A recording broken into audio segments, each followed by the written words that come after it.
and focus it on the right pronunciation. But for those who don't know, well, we see in scriptures in Exodus 3 that when Yahweh chose Moshe to bring Israel out of Egypt, Moshe, since he had been raised by the Egyptians, he had been raised by Pharaoh pretty much, he had knowledge of the spiritual world according to the Egyptians. So he had knowledge, at least regarding how the Egyptians worshipped so many idols in the world. So, since Moshe knew the importance of names regarding those idols, reason why Pharaoh, who was the leader of the Egyptian people, who were the ones that had all the idols of the world, and whatever idol they did not know, they would go and regarding all the nations, they would go and find out and put it in writing so that they would know, according to their belief, all the gods of creation. So when Moshe is called by the Almighty, and the Almighty tells Moshe to go and take out the people of Israel from Egypt, Moshe does something that nobody had done since the beginning, which was to ask his name, which is so important. It's so amazing also that nobody had asked it.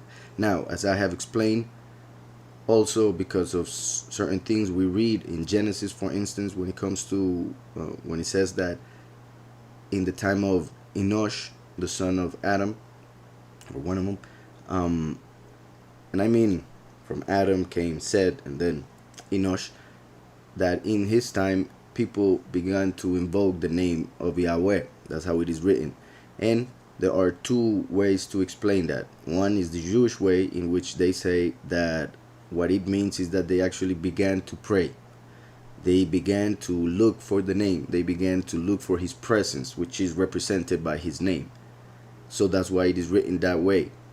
And also the other reason why the name Yahweh is found even in Genesis, even though Moshe asked it in Exodus, is because it was Moshe who wrote Genesis. So even though, according to certain writings, the name was given until Moshe,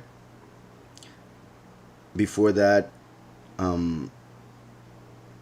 it appears on scriptures because it was Moshe who wrote everything from Genesis to Deuteronomy.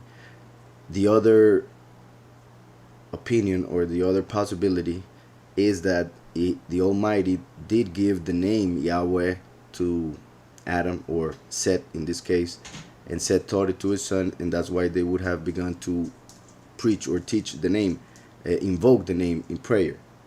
But then we see that Babel happened, and the languages were changed and a bunch of other things. So the other possibility is that the name got lost in Babel, and that's why when Abraham came, he didn't know the name, he didn't have the name. And that's why when Moshe asked Yahweh regarding his name, Yahweh told him that he had not revealed himself to Abraham, nor to Yitzhak, nor Jacob with that name. That is why I was saying that there are two opinions regarding if the name was known by humans before that or not. The point is, Yahweh said that Abraham, Yitzhak, and Jacob did not know the name. So there is a possibility that some knew it before that, but it got lost. And that would have been an example or prophetical shadow of what would happen after Moshe.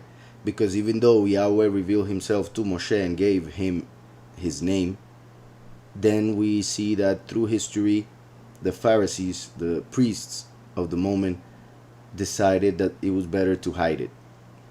So they hid it and basically told the people that it was forbidden for them to invoke the name, so they shouldn't speak it. So they changed scriptures when it came to the name to make the priests pronounce a different word basically a title instead of the name when they would read scriptures. So they wouldn't take out Yahweh because they thought that was a sin, but they would put vowel points on the name Yahweh to make the reader pronounce it differently. So that's how the whole mess started. And then the translators got the Hebrew scriptures with those vowel points and ended up making a new name, which is the one that most people invoke today. And just to say a few verses, there are over 400, well, pretty much like 454 verses in scriptures talking about the importance of the name. And I'm talking about the regular scriptures, because if we add certain other books like Enoch, Yashar, the Gnostic books, we would find a bunch of other verses. So I would say like 600. But in the regular scriptures that most Christians have, over 450 verses regarding the importance of the name of the name of the Father and the Son. So I'm not going to read them all because it would take us like 3 studies, but I was just going to read a couple. The one that I was mentioning from Exodus, which is when Moshe has the name. And in Exodus 6:3 it says, I appeared to Abraham, to Yitzhak, and to Yaakov as Elohim Shaddai. In, let me see, just to make sure it was as El Shaddai, as the mighty one, the Almighty, pretty much. Shaddai means Almighty, omnipotent. El means mighty one. So the mighty one who can do all things, El Shaddai. So that was the name that was given, or that Abraham, Yitzhak, and Yaakov would use, because that's the name through which the Almighty revealed to the patriarchs. So it says, verse 2 of Exodus 6, and Elohim spoke to Moshe and said to him, I am Yahweh. I appeared to Abraham, to Yitzhak, and to Yaakov as El Shaddai. But by my name, Yahweh, I was not known to them. I was not known to them. So the reason why the name appears even in the mouth of this man, one reason is because Moshe was the one who wrote their stories. The other reason is that the name Yahweh is a verb. So let me go to another verse in Exodus 3:15. It says, and 14 says, and Elohim said to Moshe, Eyeh asher eyeh. They normally translate that as I am who I am, which is wrong because it is actually in the future tense. So it should be, I will be whom I will be, whoever I want to be. There are several ways to interpret that and the reason why Yahweh said it, but just to continue with the point of the teaching, it is the same verb that is used for the name. However, he is using it in the first person, saying I will be. First future, first person in the future, so that's why I will be. In Hebrew, Eyeh. Eyeh. So this is the verb Haya. Haya. We read from right to left. So Ha, Ya. So right there we can see how the pronunciation of the Yud and the Hey is pronounced Ya. Haya. Now, in this word that I just said, Eyeh, Eyeh asher eyeh, I am who I am, or I will be whom I will be.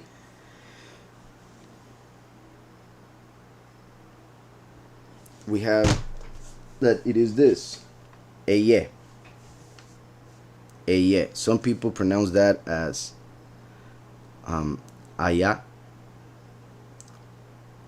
But, well, for several reasons, I believe the correct pronunciation is Eyeh. But I'm only saying this just so you know that you may find it somewhere as Ayah. And they actually write it Haya, which would be wrong because the Hey, because the Hey is the one that is as an H in English, so it couldn't be Ha, it would be A, because this is the Aleph. But the Aleph is the same, well, they say is a mute letter, so it depends on the word where it appears, how it is pronounced. Just like this is the first letter of Elohim. So as you just heard, it is pronounced E in Elohim. In the word or the name of the letter is Aleph. So this is a letter that is pronounced two different ways depending where it appears. And I could say pretty much any way depending on the word it appears, because it also is pronounced E when it appears besides Mem to make the word if. So this is a letter that depending on the word, the way it is pronounced. In Hebrew there are 22 letters, consonants. Of those 22, there are 5 that also work as vowels. So depending on the word in which they appear, how they are pronounced. In English, it happens a lot. The pronunciation of the English language is not the same all the time. Depending on the word, you know how certain letters should be pronounced. There are many words that if they were to be pronounced the same way, nobody would understand what is being said. So the pronunciation of the English language is interesting, sometimes confusing, but I'm just mentioning that to understand that there are certain words in which certain letters are pronounced a bit different. That kind of shows how that happens in Hebrew.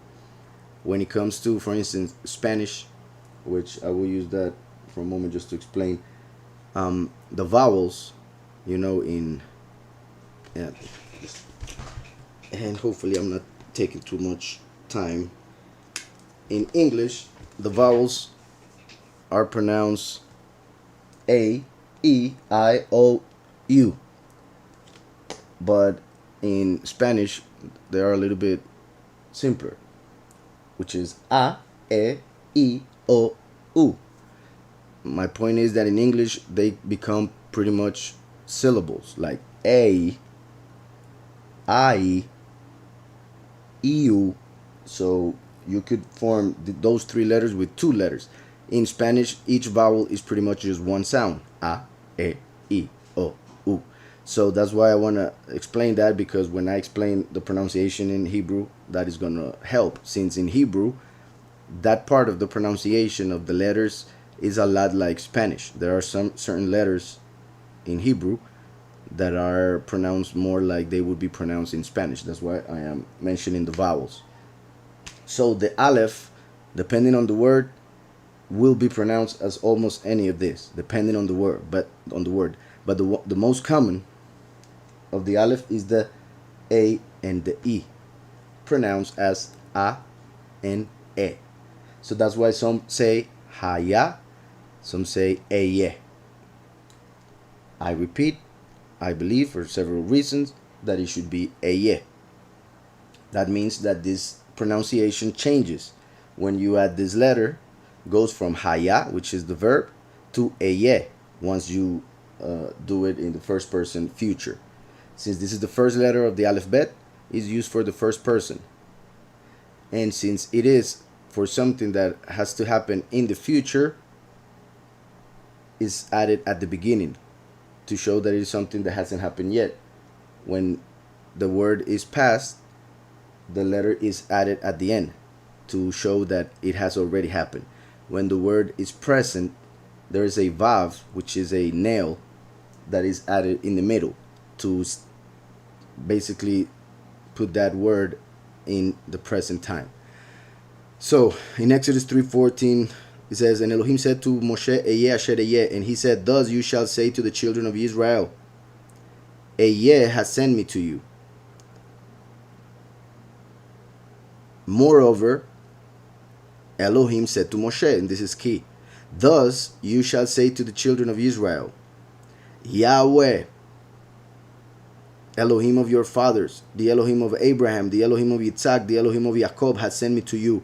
This is my name forever, and this is my memorial to all generations. So even though Yahweh says, I am Yeh, Asher Yeh, you will tell them Yeh sent me. Moreover, Elohim told him, this you shall say, Yahweh Elohim sent me. So he changes, in appearance, the name Yeh for Yahweh. Why would that be? Because it goes from being first person to being third person. Because now Moshe has to speak about Yahweh to the nation. So instead of Yahweh saying, I will be whom I will be, he is telling Moshe to go and tell the people, he will be. So instead of I will be, Yeh, it would have to be he will be, because now Moshe would be speaking about the Almighty in the third person. So the pronunciation of that verb would change.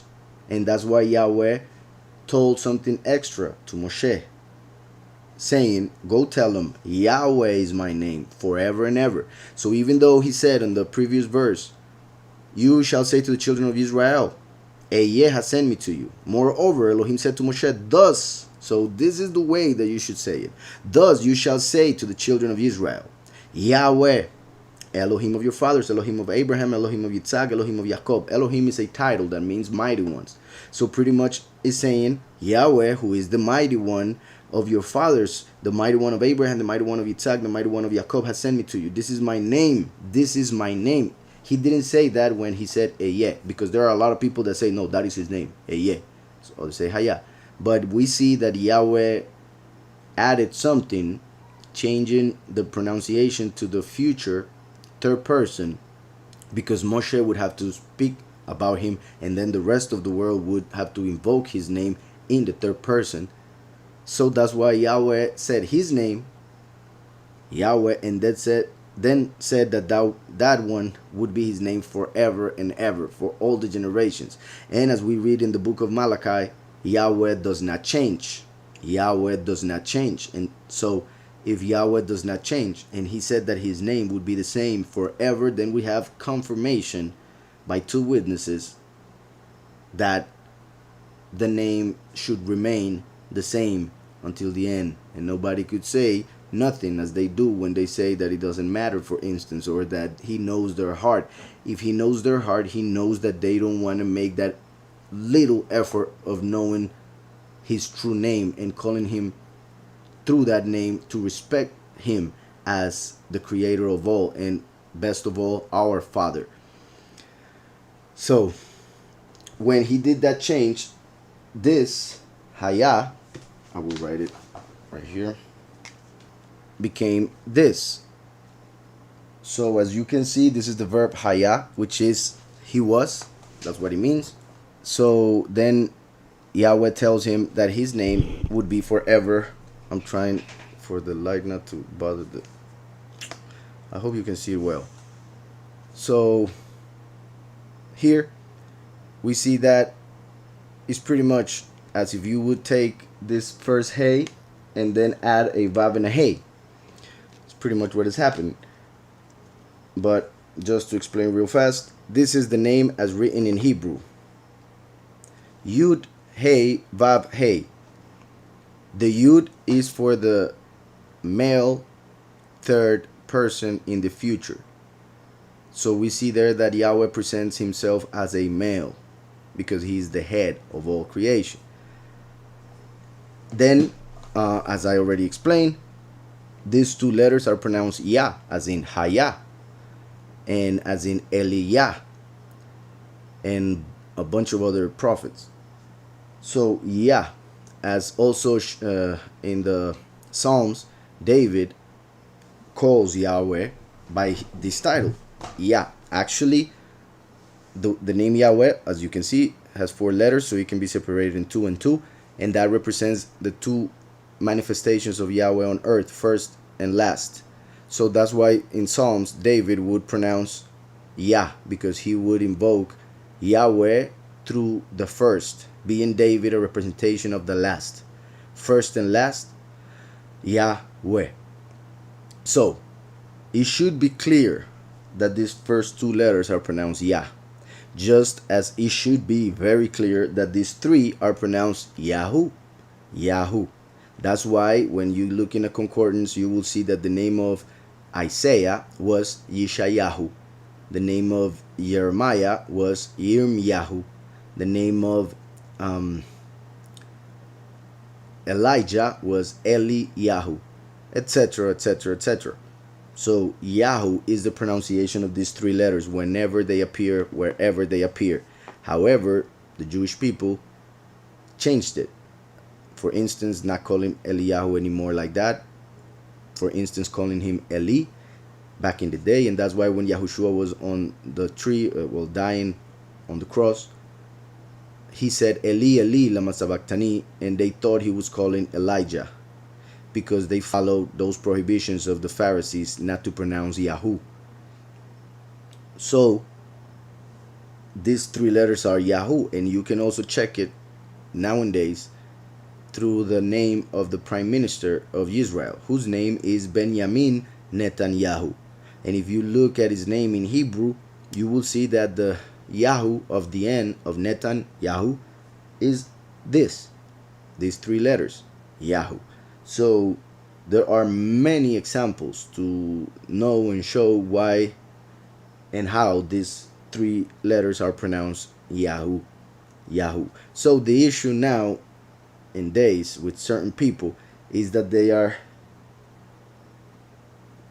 pronouncing this name Yahweh, Yahweh, because I guess there are many reasons, but one of them, perhaps one of those reasons, is that they find it hard to believe that letters can be pronounced two different ways depending on the word where they appear or in the place where they appear. And so since it is pronounced as a here, then they decide to pronounce it as a here, and that's it. Let's finish it. They leave it at that, and they use it like that. So they pronounce Yahweh. However, there are a couple issues regarding that. Most words, for instance, nouns, when they have a hey at the end, that makes the word feminine. So it also happens in Spanish. That is something that doesn't happen in English. Words have they are either male or female. So depending on that, the article that you use at the beginning, at least in Spanish, in Hebrew is the same article all the time, but the hey at the end makes the word feminine. So if it is a hey and it is pronounced then it's more common, or it's possible, and I will say the other possibility, it's possible for that word to be feminine. In most times when there is a hey, it's feminine and it's pronounced When there is a hey and the word is pronounced is because it's masculine. For instance, we have the example of Moshe, Moses, ends in hey. We have the example of Menashe, ends in hey. Then some other people, and that's for the other possibility or the other reason, some people will use the name Yahudah, which is Judah, which is a name of a male. Yahudah, it ends with a hey and it is pronounced So some people say, you see, that it should be pronounced with an a, because Yahudah is pretty much the name Yahweh with a dalet right in the middle. Well, not in the middle, but right here between the hey and the vav. So Yahudah ends with a hey, pronounced and is a male. So they use that as an excuse to say that Yahweh should be pronounced Yahweh. However, when we look into it a little bit further, we will see that there is a different reason why that happens, why that is. And that is because this word Yahweh is in the, like I already said, male, future, third person, imperfect. So you can look in, there is a dictionary, a concordance, in which, well, I'm pretty sure not the only one. I'm just trying to remember what was the name of that concordance, but I don't have it here. Where you will see, and I'm saying not the only one. Pretty much the point is, in the concordance, you will find that if the word is future, perfect future, it would be pronounced the hey at the end as a ah. But if the verb is future imperfect, then it should be pronounced as a e. And that is the case with Yahweh, because Yahweh means he who causes existence. He who causes existence, because Haya is he exists, or he existed, he was. Yahweh is he will cause existence, he will make everything exist, or he will exist forever. So since it is forever and there won't be a stop to his existence, then it is imperfect. So if there was an end to his existence, if he were to finish and stop existing at a certain point and make everything stop existing, then it would be Yahweh. But the fact that it is third person future imperfect makes it Yahweh, as you can check in the concordance regarding the vowel points that would be in a verb when it is pronounced or to mean male third person future imperfect. So that would be the correct pronunciation. The right vowels would be I, A, U, E, Yahweh, Yahweh. And to confirm that, they have found several places, well, back in the day, written in Latin with the letters that most people would use nowadays. They found it in a couple ways. One, which I will show here, using all the vowels. So we see that the name Yahweh should be pronounced using all the vowels. They found it like this. And I will pronounce, like, it will be closer to the Spanish pronunciation of the vowels, just in case. Yahweh, Yahweh.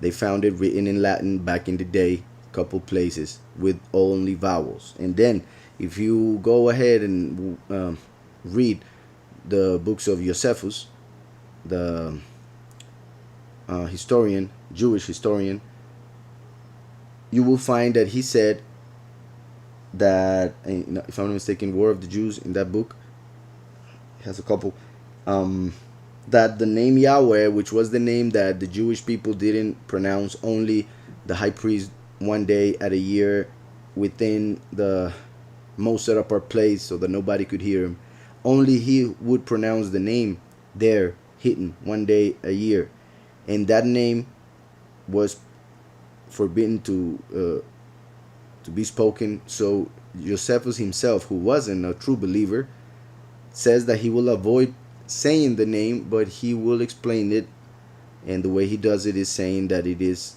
formed by four vowels, meaning the four letters. However, of the four letters, there are actually three, one of which repeats at the end.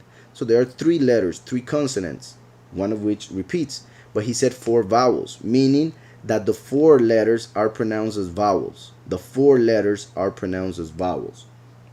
So they are four different vowels. So that means that even though this letter repeats,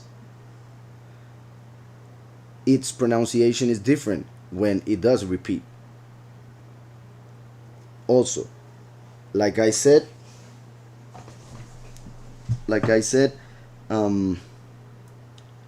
well, first of all, like he said, four vowels. So if we were to take one vowel out of the five, it would be the O, because the Vav is pronounced as a U. So we would have these four vowels. Like I've said before, of the 22 Hebrew letters, there are 5 that are pronounced as vowels. Of those 5, 3 are found in the name Yahweh. This is as an I, which will be pronounced I in Spanish. That's what I'm saying. That's why in English it is common to write a Y here, then a H, then a W, and then an H. That's how normally you'll find it in English. YHWH, as in the way of Yahweh.org, for instance, our website, which will be the equivalent in the letters of the English alphabet. But the pronunciation is the issue here, so that's why I'm using the vowels, because Josephus said that they are vowels. Like I said, for better understanding, the vowels according to the way we would pronounce them in Spanish. So this would be ia, ia, ia. This would be ue, ue. So through 4 vowels, as Josephus said in his book, we can find that the name is Yahweh. And like I said, those vowels, those letters were found in Latin, being used to write the name of the Almighty, which in Hebrew would be this, I repeat. And it would be with an E, or Yahweh, with a finishing E, because the way it's conjugated, which is third person male future imperfect. So Yahweh. I hope that is clear. Now, when the Pharisees, with time, as written in Jeremiah 8:8, the scribes, they decided to change the writings, the scriptures. And one of the reasons, the main reason that they started dealing with the name or messing up the name was that there is a commandment. One of the 10 commandments says not to use the name in vain.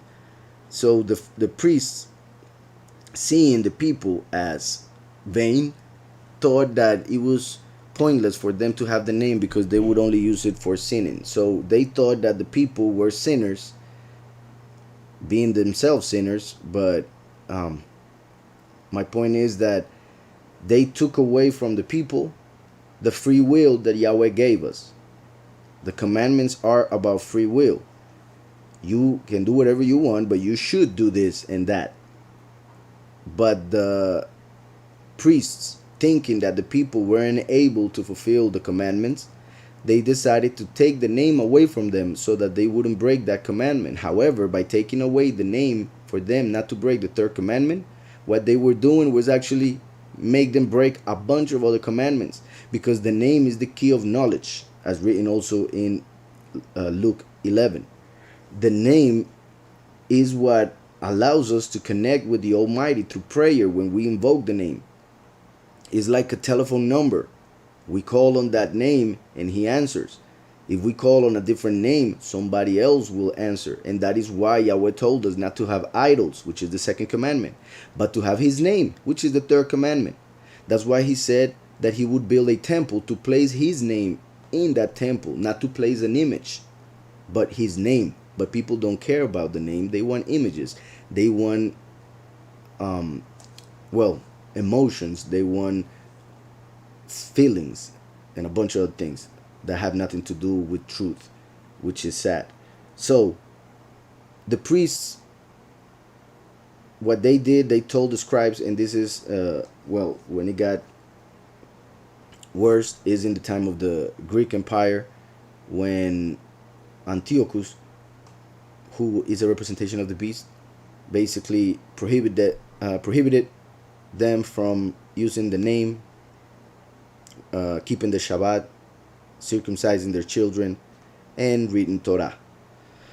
So when the Maccabees finally got power back, the priests decided that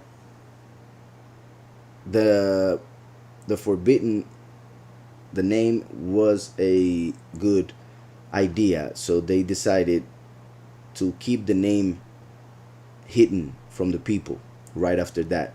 So they told the scribes to add vowel points, because at that time the Hebrew pronunciation was starting to get lost. So before that happened, they decided to add vowel points so that people would remember how to pronounce the words in Hebrew. So what they did is that when the name Yahweh appeared, they changed the vowel points to that of Elohim or that of Adonai. So when Yahweh Elohim appeared, the priest would pronounce Adonai Elohim. So they added the A-O-A of Adonai on the letters for Yahweh. So the consonants now in English would be YHWH. So those consonants. So this is how you will find it, as you can see right there, YHWH. So when they added the vowels of A, Do, Na, Adonai, and then the translators came to translate the name, the rest of the scriptures with the name, but when they saw the name with those vowels, they translated it as it was pronounced because it was a name. So they ended up with Jehovah. Jehovah. Then when it said Elohim, Elohim, Yahweh, or well, like I already said, Yahweh Elohim, they changed the vowels of Yahweh to Adonai so that the priest would pronounce Adonai Elohim, even though the name was there, Yahweh. So they added vowels to it. When it said Elohim Adonai, or Elohim Yahweh Adonai, when it would say Yahweh Adonai, they would change the letters for Elohim, E-O-I, so that the priest would pronounce Elohim Adonai instead of Yahweh Adonai. So in that case, the vowels would be E, O, I. So they ended up with the pronunciation Yehovah or Yahweh. But then the priests, since there would be two different names, they decided to keep the E of Elohim, the O of both Elo and Adonai, and the A of Adonai. So the vowels that they ended up adding were the E, O, A. So that's how they ended up with Yehovah, E-O-A, Yehovah, with the same consonants, but with the vowels of Elohim and Adonai mixed. They ended up with Jehovah, which is how people call it in English. Jehovah, if we were to look in the concordance, the word Hova means ruin. Ruin. So he is the one that causes ruin, while Yahweh means he who causes existence. So it is interesting to see how the enemy got into the whole idea of the priests in order for them to change the name to make it a name that would mean that which describes the enemy, the destroyer.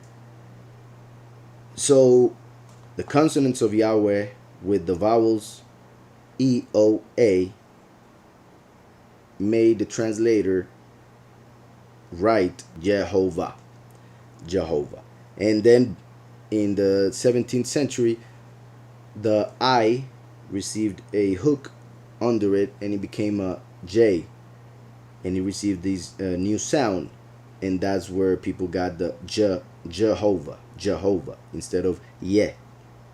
They got Jehovah, just like Jesus, which is obviously a different name, which is also a perversion. It's not a true version of the name, but it's a perversion.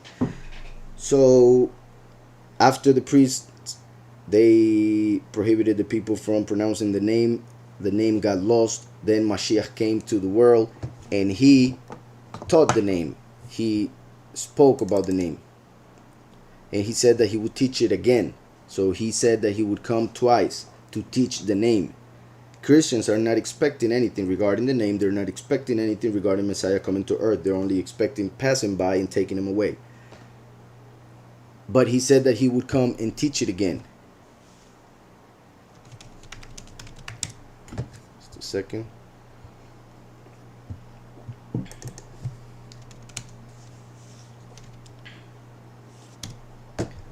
In John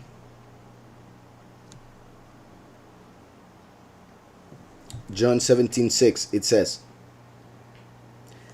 I have manifested your name. Manifest is to reveal.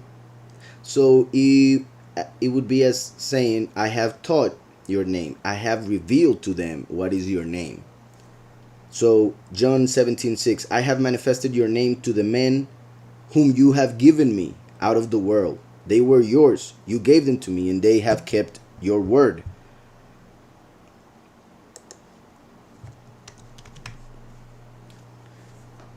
Just a second.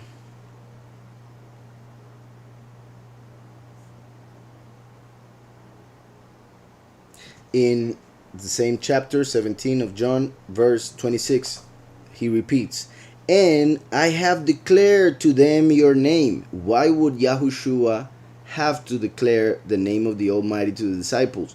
If they were disciples, if they had the Torah, if they had Moshe, if Moshe revealed the name, if it was written, etc., etc., why would Yahushua, why would he have to reveal the name to the disciples? Because the Pharisees had taken it away, and they thought that it was forbidden, as they do nowadays. And the people thought, some people perhaps, that it wasn't important, as people do nowadays. Well, I doubt that part back in the day, because they knew the importance of names so much that they had so much fear regarding pronouncing it. But nowadays people went to the other extreme, in which they say that it just doesn't matter, because they don't care about what they name their children, just that it sounds nice, and which makes it hard for them, because when they hear a different language like Yahweh, Yahushua, Hebrew, they either find it funny, embarrassing, or think that they shouldn't change the way they pronounce or use the name to refer to the Almighty, when he himself said that he doesn't change. That is his name. So people are embarrassed sometimes to invoke the true names, to teach the true names. And Yahushua said, if you are embarrassed about me, I will be embarrassed about you before the Father and his angels. But if you teach, if you preach my name before men, I will pronounce your name. I will tell my Father and his angels your name. And I'm paraphrasing, of course. If you want me to read it, of course I can find it and teach it, but I'm just trying to explain the whole thing, taking the least amount of time possible. So Yahushua taught the name, as we see here. It says, and I have declared to them your name, and I will declare it. That is a prophecy, huge prophecy. Yahushua was about to be killed and leave the earth, go to the right hand of the Father. And he himself said that he would declare it again. So he would have to manifest once again to declare the name. But people don't see it, because they haven't been taught that. So when they go and read scriptures, they kind of skip that, because they don't have it in their mind, because of the teachings that they have gotten in Christianity. So, and I have declared to them your name, and I will declare it, that the love with which you love me may be in them, and I in them. So through the name, his love comes to us and dwells within us, and we become one with him. That is why also in John 1 verse 12 it says, but as many as received him, Mashiach, to them he gave the right to become children of Elohim, children of Yahweh, to those who believe in his name. So only those who believe in his name, Yahushua, are actually children of Yahweh. That's why it also says that there is only one name given under the heavens to men by which they can be saved. Only one name. Not the name that the world teaches, not the name that tradition kept, the true name. Not the name that you may want to call them, just one name. So if they say that is this other name, and this other name, and this other name, let's say Yeshua, Jesus, etc., they say that is the same. How can it be the same? There are different names, there are different pronunciations, there are different meanings even, in most cases. So Yahushua means Yahweh saves. The salvation of Yahweh. Yahushua. We already saw how Yahu shouldn't be a problem with nobody, because he's everywhere. He's even in the name of the Prime Minister of Israel, Yahu. So there shouldn't be an issue with Yahu. But there is still people go against it for many reasons. They say Yeshua. Yeshua means salvation in Hebrew. But salvation itself doesn't save you. It's Yahweh's salvation. It's the salvation that Yahweh sent. To pronounce salvation won't save you, but to pronounce or invoke that Yahweh will save you is different. That's why Romans 10:10 says that with the heart one believes for justification, but with the mouth one confesses for salvation. That's why there's only one name through which men can be saved. That is only one name above every name. And that name was given to the Messiah. So we should, if we worship Yahweh, if we honor Messiah and follow him as our sovereign, king, high priest, etc., then we should respect him and use his true name instead of disrespecting him by using the name of his enemy, which is what people end up doing without knowing. That's why Yahweh also said that he is a jealous mighty one. In Exodus 34:14 it says, "For you shall worship no other Elohim, for Yahweh, whose name is jealous," not image, whose name is jealous, is a jealous mighty one. So people also get stuck here thinking about all the evil jealousy that they feel within them, not understanding the natural jealousy that comes when, for instance, a marriage, a couple, they may be having sex, for instance, and I'm just want to show how this is understood by all men if they actually are sincere in their hearts. Let's say anybody who may not even have a partner, but thinking about it, let's say there's a couple who are married, they are having sex, intimacy, like when a person goes to pray, hidden to the Almighty, have intimacy with the Almighty. The woman is a representation of the congregation. The man is a representation of Yahweh, the Almighty. The marriage is a representation of the union between heaven and earth, the Father and humanity, as Paul said it. So, when a couple is having sex, it's a representation of when a person, a human, is connecting with the Creator. So let's say a married couple are having sex and the female, by mistake or just because she thinks that it doesn't matter, starts calling out the name of her husband's enemy. Let's say her husband has an enemy in the neighborhood and his wife starts calling that name right when they are having sex. What would happen to that marriage? What would happen to the heart of that man? It's completely understandable. He would be hurt. He would be jealous. He would be angry. He perhaps won't want to have sex ever again with that person. A feeling that would come. Not necessarily that it may be the answer, but anybody can understand what that would feel like. And Yahweh is telling us here, for Yahweh, whose name is jealous, is a jealous mighty one. So when people invoke a different name while praying, it's pretty much as calling the name of an enemy when having intimacy with your partner. So it is huge when you actually think about it. Also, if you have a wedding contract, there is the name of the husband, the name of the wife. If by any chance the lawyer were to write a different name for the husband, that woman would be married to somebody else according to the law, no matter their feelings, no matter the truth.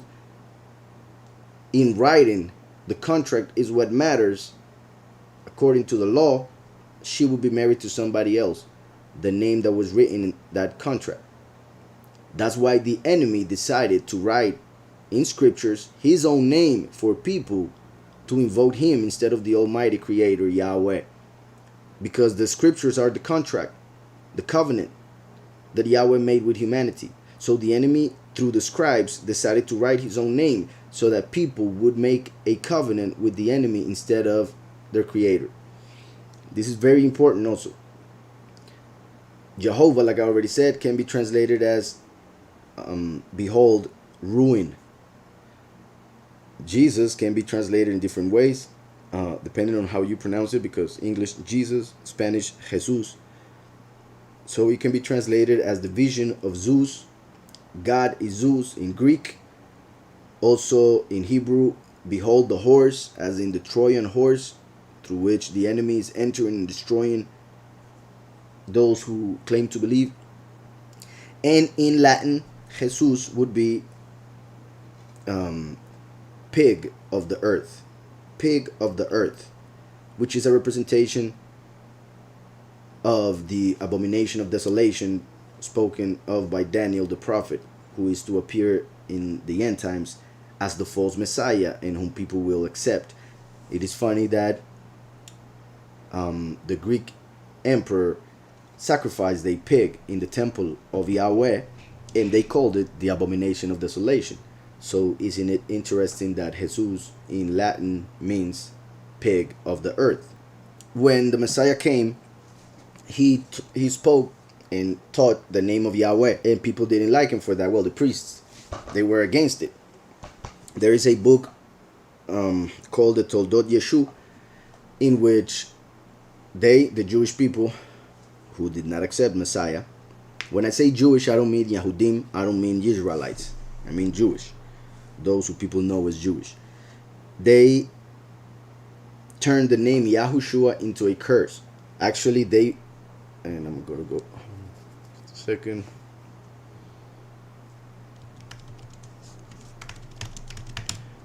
In the book of Acts 4:18 says, so they called them, the pretty much the Pharisees called the disciples. So they called them and commanded them not to speak at all, nor teach in the name of Yahushua. Do not speak at all or teach in that name. So they could go and teach whatever they wanted, but they had to use a different name, according to the Pharisees. Obviously, the disciples did not agree with the Pharisees, and they continued teaching the true name.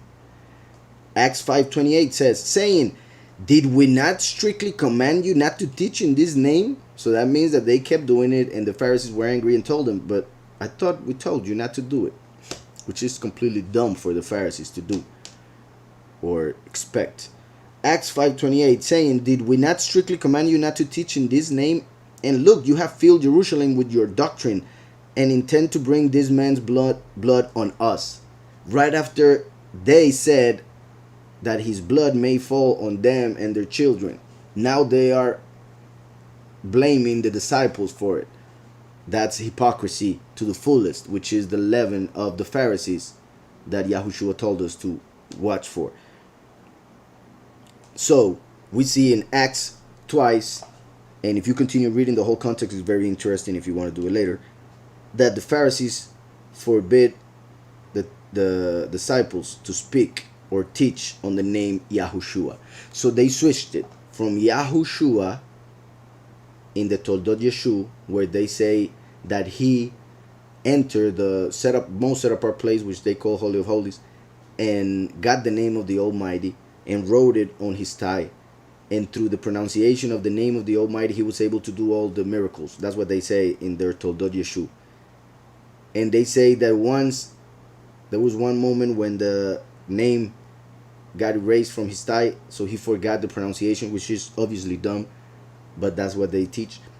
So he forgot the pronunciation, and that moment is when they caught him. So they were able to catch him and kill him because he lost the pronunciation of the name according to the writings. In those writings, they call him Yeshu. The name that they give him is Yeshu, and that is the name that they continue to use until now, the Jewish people, Yeshu, which is a curse. From the Hebrew, Yamach Shamo Vetzikro. Yamach well, the translation of those three words would be, may his name be erased and his memory. May his name and memory be erased, blotted out, destroyed, depending on the way you translate Yamach. So Yamach Shamo Vetzikro is where they got Yeshu, which is a curse, because of the fact that it is a curse, and it is actually commonly known for those who know a little bit of the Jewish tradition and stuff. They added a letter Ain to Yeshu, and that's where they got Yeshua, because the pronunciation Yeshua does mean salvation, but like I said, comes from Yeshu, not from Yahushua, because that's what they did in order to keep the pronunciation Yeshu within the name that the Messianics would use. So that's why most Christians who try to go to the roots end up getting stuck in some form of Judaism. So they go from the name Jesus to the name Yeshua. That is the most common thing that you will see.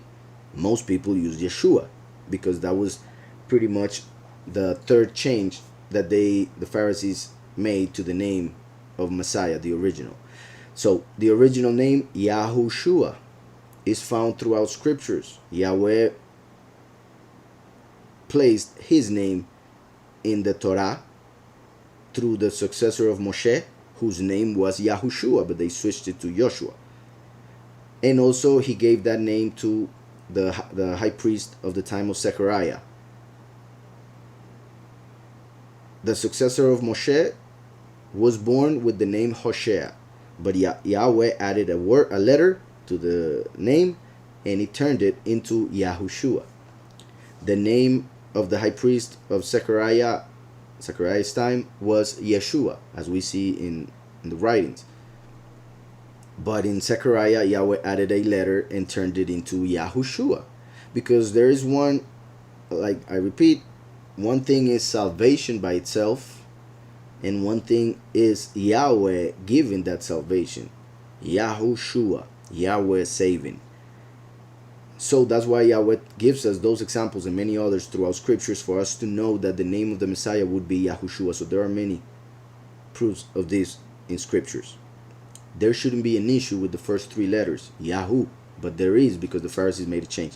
So they switched it from Yahushua to Yehoshua because of the E-O of Elohim.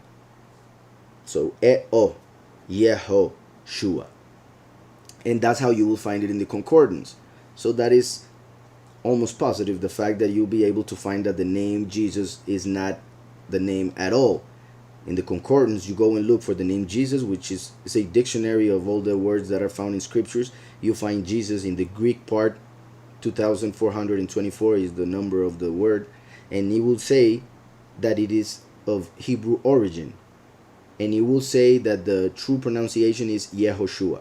So in the concordance you will find at least the first change that was made to the name, from Yahu to Yeho, Yahushua to Yehoshua. But then they switched it to Yeshu, and then they switched it to Yeshua. And then the Greeks came and switched it to Jesus, because they didn't have the sound of the SH. They didn't have the sh sound of the shin in Hebrew. And they added us at the end of names when the name was of a male, and Zeus to honor Zeus, the god of the Greeks, who according to scriptures in Revelation 2, Zeus is Satan. Zeus is Satan. So they added Zeus at the end to give honor to Zeus, therefore to Satan. And that's how they ended up with Jesus. Well, like I said, Yahu to Yeho, Yahushua, then to Yeshu, then to Yeshua. Then the Greeks, since they didn't have certain pronunciations and certain laws that they used for their names and words, they changed it to Jesus. And then in Latin, it continued that way until the letter J became a new thing, and the name changed to Jesus. Now, I just said that Zeus is Satan according to Revelation. The word God, we don't use it because Isaiah 60, and you can read it, Isaiah 65:11, depending on the translation you read, you will see that Yahweh tells the people that they were rebellious because they changed Yahweh for God. Some translations will translate God and they will write fortune. But if you go to the concordance, or if you go to another translation, you will see that it says that they stopped worshiping Yahweh to start worshiping God, as they do nowadays. God is the Elohim of fortune, that of luck. That's why luck in English is connected to the first three letters of Lucifer, because the luck of this world, the fortune, comes from the God of this world, God, Lucifer, Satan. So that's why we don't use that name, God. We don't use Lord either, because Lord, when you translate it to Hebrew, is Baal. If you get the word Baal in Hebrew, you translate it to English, it will say Lord. And as we know in scriptures, Baal is Satan. So God is Satan, according to Isaiah 65:11. Lord is Satan, according to the entire scriptures when it talks about Baal. And that's why we don't use those names that people call titles. So, I already explained the name of Yahweh, what happened, the name Yahushua, how they changed it, and the people that pronounce Yahshua is because they know that it makes no sense for the name to be Yeshua, so they try and switch the Ye to Yah for the first two letters of the name Yahweh. But still, they're taking one letter out. There are translations where they write it correctly in Hebrew, but when they transcribe it to English or Spanish, they write it Yahshua. So they take out the U, the Vav. So when they pronounce Yahshua, they're pronouncing it without one letter. They're taking out a letter. So with all of this that I just said, I think it's enough for people to understand the importance and the pronunciation and the reasons why it is pronounced that way. I'm going to go and see questions. If there are any questions about this, they will help, because I will explain whatever other people may need to have explained. So yeah, I guess I'm going to leave it here because I already spoke a lot. And I've heard some say that the name must be 4 breaths, so Yahweh makes sense to them. What do you mean 4 breaths? Yeah, I don't understand that point.